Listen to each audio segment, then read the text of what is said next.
Bună ziua, frumoși mei vărsători, bine ați venit, dragii mei. Astăzi facem o etalare specială pentru Valentine's Day. Să vedem ce se mai arată din punct de vedere emoțional pentru voi, toți cei care aveți soare, luna, ascendent sau Venus în vărsători. Va fi o etalare scurtă, din care vom scoate 3 cărți de tarot și 3 cărți din oracolul Îngerii Iubirii. Începem să vedem. La mulți ani, dacă sunteți născuți pe 14 februarie, dragii mei vărsători, vă pup! Să aveți o zi minunată și, bineînțeles, să o petreceți așa cum vă doriți voi. Hai să vedem. Primele 3 mesaje pentru voi. Eremitul. Wow, introspecție. 9 de bâte. Ok, mai avem 2 cărți. Am vrut să iasă încă 2. Steaua și rege de spade. Ok, unii dintre voi căutați o soluție. Avem un 7 de cupe aici. Sunteți confuzi. Nu știți ce e mai bine pentru voi. Unii dintre voi nu știți ce vă doriți din punct de vedere emoțional sau al relației. În cazul în care sunteți într-o relație, pentru cei care aveți o relație deja, avem o relație greoaie aici. 9 de bâte este o relație cu obstacole sau este o relație între două persoane adulte, dar foarte diferite. Unul foarte așa mai retras, mai morocănos, sau nu neapărat morocănos, ci mai introvertit. O persoană foarte, hai să o numim închisă, din punct de vedere al extroversiei, da? De-aia spun introvertit, dar nu simt acea introversie așa neagră, nu? Nu. O persoană foarte serioasă, poate mai în vârstă, de-aia spun, aveți o diferență de vârstă, nu foarte mare, dar totuși există. Poate, uite, 9 ani, poate 9 ani sunt între voi. Nu zic că este o foarte mare diferență de vârstă, pardon. Ideea este că e o relație greoaie din cauza că sunteți foarte diferiți. Unul fiind foarte cel adult, responsabil și așa mai departe, dar foarte retras și interiorizat, ca să nu-l mai numesc introvertit. Există celălalt, da, comparativ cu celălalt, care este o persoană cu mintea foarte brici, o persoană cu mintea foarte clară, o persoană corectă, care vede și vrea corectitudine și vrea să pună lucrurile pe masă, să se rezolve. Eremitul caută încă o soluție, pe când ăsta deja are soluția, doar că soluția pe care el o are poate fi o soluție pragmatică, să zicem așa, doar în favoarea lui. Există diferența și de inteligență între cei doi, există și diferența de corectitudine, sunt corecți amândoi, dar este foarte diferită această corectitudine, pentru că regele de spade e corect, este o persoană justă, dar este o persoană pragmatică, insist. El își apără aici teritoriul lui, da. Faptul că există o confuzie în relația voastră, există o confuzie pentru că, wow,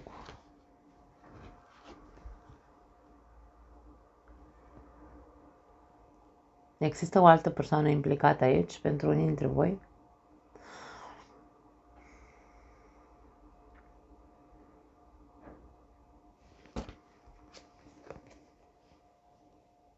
Unii dintre voi ați încheiat o poveste iluzorie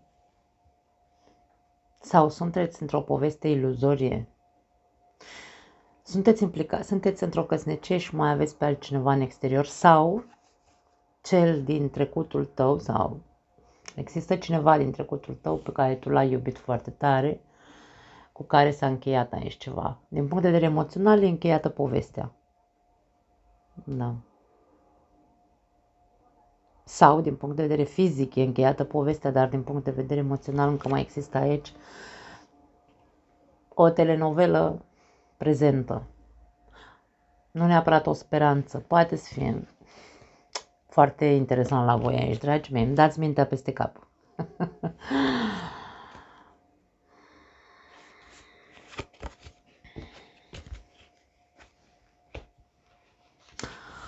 Bun. Spuneam, diferențele dintre voi sunt foarte mari, dar faptul că există confuzie, confuzia este dacă să mai continui cu persoana asta de lângă mine sau dacă să încerc să caut o soluție. Cea mai bună soluție pentru mine, pentru că aici vorbim despre pragmatism, da? Care e cea mai bună soluție pentru mine ca să pot să clarific confuzia în care mă aflu. Este o perioadă, aș spune că începând cu 14 februarie, vărsătorii vor fi meditativi. Vărsătorii vor fi retrași. Probabil că vă veți lua un timp doar voi cu voi ca să puteți să vedeți cum să depășiți impasul ăsta în care vă aflați, în care nu știți dacă cea mai bună variantă este să rămâneți cu cel cu care sunteți deja sau dacă e mai bine să fiți singuri. E un moment în care trotițele minții tale trebuie să sunt de fapt foarte active, dar ca să poți să iei o decizie bună pentru tine, trebuie neapărat să îți iei o distanță cumva, să te izolezi cumva, ca să poți să vezi soluția, ca să poți să vezi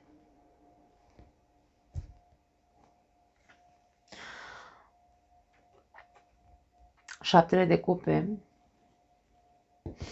Pot fi și foarte multe opțiuni. Ai mult mai multe opțiuni. Sau există alte opțiuni, ți se spune. Important este să vezi care este cea mai bună opțiune.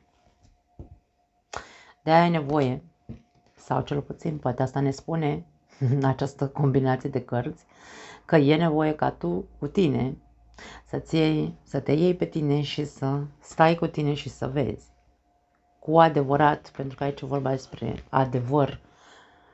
adevăr și, cum spun, transparență. Tu cu tine trebuie să fii foarte, foarte sincer, sinceritate maximă cu tine. Care e cea mai bună variantă pentru tine dintre toate aceste opțiuni sau din toată acest cacao mental, așa se spune pe aici prin Spania, când suntem confuzi, da? Care este? Vei găsi soluția, dar va trebui să îți iei o pauză. Dacă sunteți singuri, vedem un vărsător neîncrezător, vedem un vărsător care probabil adevărul lui este că preferă să stea singur. E mult mai bine pentru el să fie singur decât să se bage într-o relație, cel puțin nu în momentul de față. Probabil că nu te-ai vindecat încă după ultima relație pe care ai avut-o, s-a închis, dar a rămas ceva în tine care te-a lăsat așa cu o mare, nu știu dacă neapărat colaps emoțional, poate fi. Ai iubit foarte tare probabil această persoană, s-a terminat relația, dar pentru tine în sufletul tău încă nu s-a terminat. Dezamăgirea probabil a fost atât de mare, decepția, aici avem decepție în șaptele de cupe. Decepția a fost atât de mare încât ești războinicul rănit din punct de vedere emoțional, dar asta nu înseamnă că nu vei putea trece peste, asta nu înseamnă că nu te vei vindeca. Mai ai nevoie de timp, aș spune. Tu trebuie să fii foarte conștient și să observi, să-ți observi emoțiile. Pentru că te văd fără niciun pic de încredere în momentul de față, în iubire. Dacă sunteți mai în vârstă, încercați să vindecați acele răni trecute, pentru că poate durează de prea mult timp această decepție. Hai să zicem așa, dau un exemplu tâmpit. Aveți, nu știu, uite, eremitul ar putea să aibă în jur de 57, 58, 60 de ani, pe acolo, 60 un pic. V-ați despărțit sau sunteți singuri, nu contează prin ce circunstanțe, sunteți singuri de 7 ani de zile. Relația dintre tine și acea persoană a fost una, pentru tine, a însemnat foarte mult, da? V-ați iubit, a fost ok. S-a terminat, s-a terminat. Ideea este că dacă voi, la 60 de ani, să zicem, de 7 ani de zile, sunteți singuri, e prea mult. Aici ceva ne spune că e prea mult. Trebuie neapărat să vindeci acea pierdere, acea deziluzie. Vindecă-te, pentru că sunt prea mulți ani de când stai în aceeași energie. Nu mai trăi izolat, încuiat în casă, pentru că nu asta este soluția.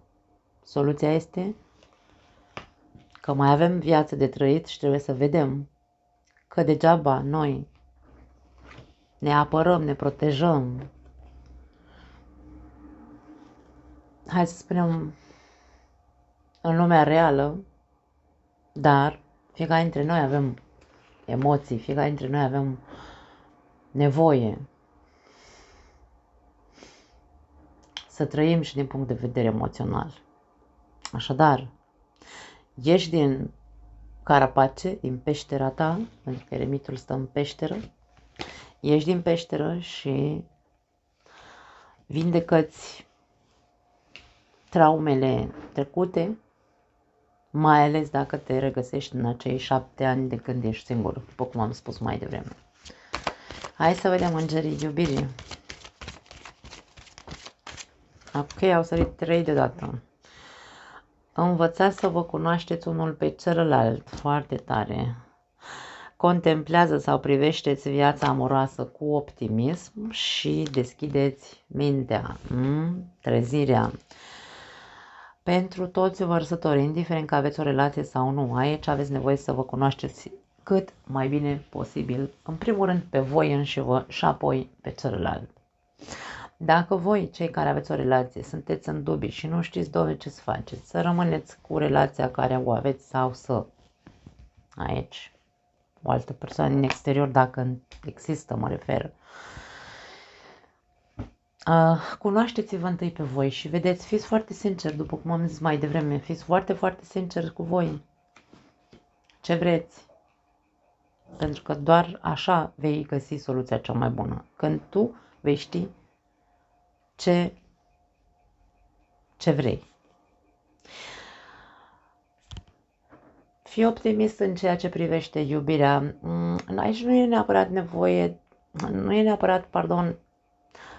nu pot să spun că ceea ce voi vreți să faceți, soluția pe care o căutați este să vă împăcați.